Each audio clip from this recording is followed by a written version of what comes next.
아베는 일본의 총리입니다. 2006년 9월 고이즈미의 후계자로 불리며 처음 총리로 집권하였다가 1년여 만에 물러났으며 2012년 12월 26일 재집권하였습니다. 그 후 2019년 현재까지 쭉 일본은 아베의 통치를 받고 있습니다.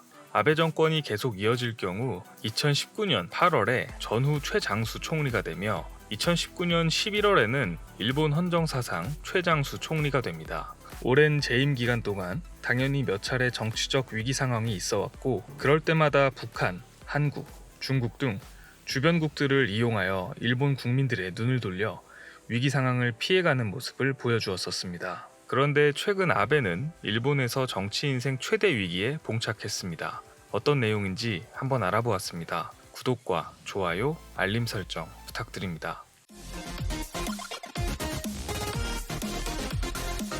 안녕하세요. 세상 모든 잡다한 지식을 알려드리는 잡시광입니다. 아베 신조 일본 총리는 2006년 처음으로 집권하였습니다.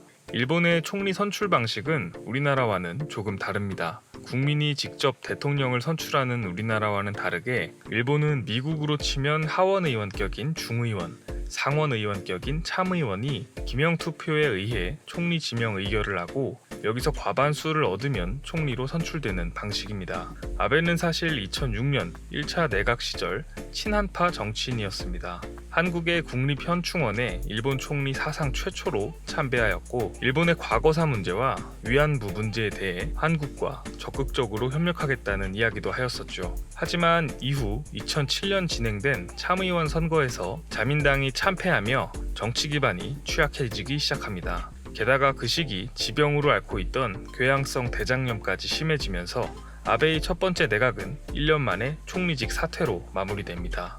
그 후 1년간 건강 회복에 전념하였고 2008년 정치 활동을 재개합니다.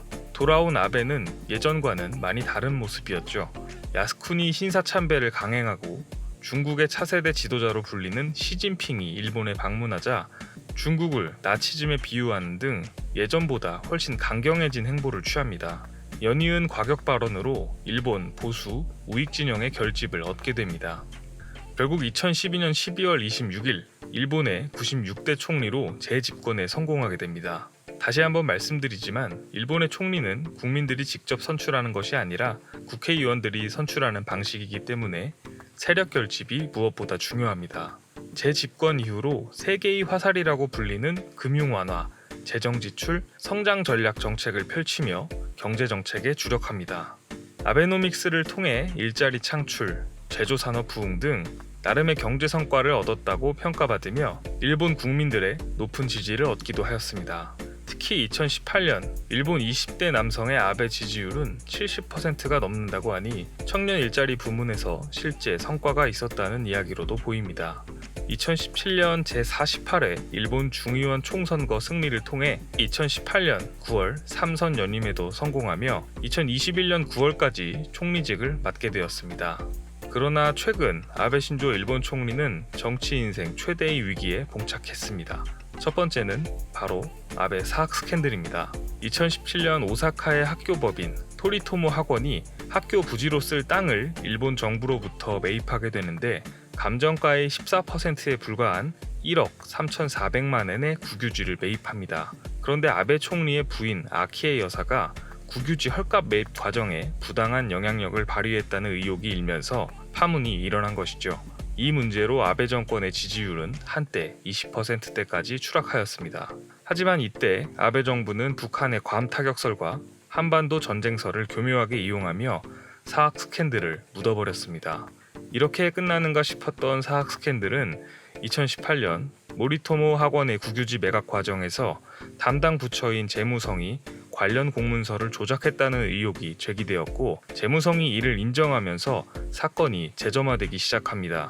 조작한 공문서는 300여 건에 이르는 것으로 밝혀졌습니다. 수사가 진행되던 중 실무를 담당하던 재무성 공무원이 스스로 목숨을 끊는 사건이 발생하면서 일본 전역에 충격을 안기게 됩니다. 그렇지만 경제 성과 덕분인지 2018년 9월 3선 총리 연임에 가까스로 성공하며 큰 위기는 벗어나게 되죠. 그런데 2019년 이번에는 통계 조작 사건과 손탁 후 논란에 휩싸이게 됩니다. 통계 조작 사건은 후생 노동성이 발표하는 월별 근로통계 조사로부터 시작됩니다. 이는 임금과 노동시간에 관한 통계로 GDP 산출에도 사용되는 중요한 기초 통계 중 하나입니다. 앞서 말씀드린 바와 같이 아베의 지지율은 통계로 보여지는 경제 성장과 고용 창출을 통해 뒷받침됩니다. 통계 조작의 방법에 대해 간략히 설명드리자면 도쿄 소재의 종업원 500인 이상의 사업소 1,500개에 대한 고용과 임금 현황에 대해 전수조사를 해야 하는데 시스템 문제와 관리자의 실수로 2004년부터 500개의 사업체에서만 조사를 해왔으나 1,500개 사업체에 대해 조사한 것처럼 표본이 잡혀있는 오류가 있었습니다. 따라서 실제 임금, 고용보다 낮게 책정되는 통계 왜곡이 있어 왔습니다. 여기까지는 예전부터 있었던 시스템상 오류입니다. 2018년 이 오류를 발견하고 표본을 정정하게 되는데 여기서 문제가 발생합니다. 2004년 문제 발생 시점부터 표본을 모두 정정했어야 하는데 그러지 않고 2018년 이후의 데이터만 정정하는 대응을 했고 그 결과 2018년부터 임금과 고용이 급격히 상승한 것처럼 보이게 된 것이죠.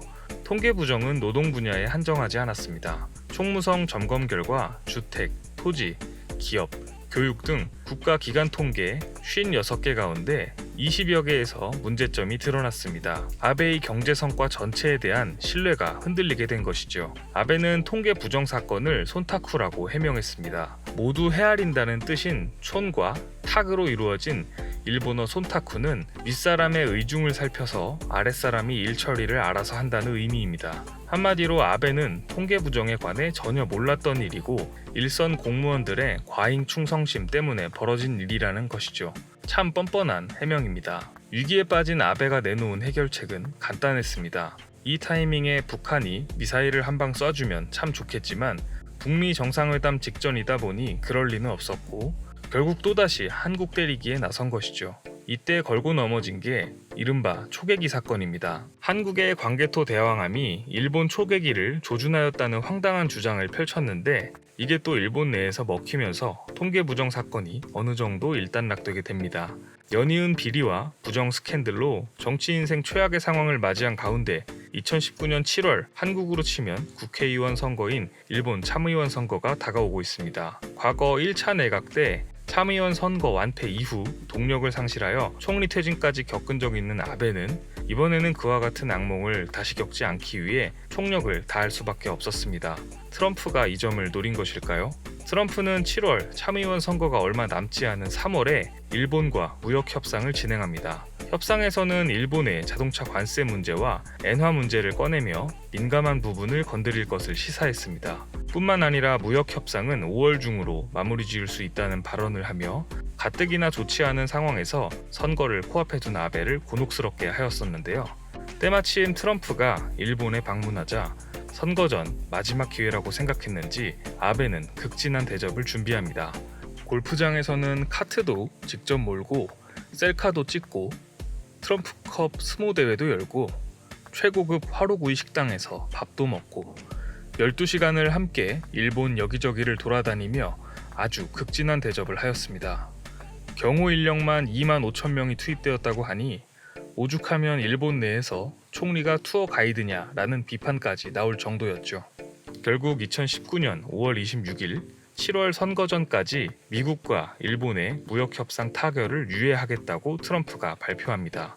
아베 입장에서는 한숨 돌리는 결과였겠지만 트럼프는 이를 통해 무역협상에서 원하는 것을 다 챙기지 않겠느냐는 분석이 나오고 있습니다. 트럼프 입장에서는 무역협상 기간을 조금 늦춰주는 별것 아닌 선심을 통해 이를 빌미로 무역협상 테이블에서 원하는 것을 챙길 수 있을 것이라는 분석입니다. 아베는 일본 내에서 정치적인 위기를 맞을 때마다 한국, 중국, 북한, 미국 등 해외 이슈를 통해 일본 국민들의 눈을 돌려서 위기를 회피해왔습니다. 그리고 7월 참의원 선거에서 승리 후 여세를 몰아 일본이 전쟁 가능한 나라가 되도록 개헌까지 추진하겠다는 계획을 가지고 있습니다. 사학 비리와 통계 조작 스캔들로 얼룩진 아베의 현 상황에서 트럼프가 잠시 숨통을 트여준 가운데 2019년 7월 진행될 일본 참의원 선거는 어떤 결과가 나오게 될지 관심 있게 지켜봐야 될 것 같습니다. 시청해주셔서 감사합니다. 더 많은 잡다한 지식들이 궁금하시다면 구독과 좋아요를 눌러주시면 감사하겠습니다. 그리고 알림 설정도 해놓으시면 더 빠르게 만나보실 수 있습니다.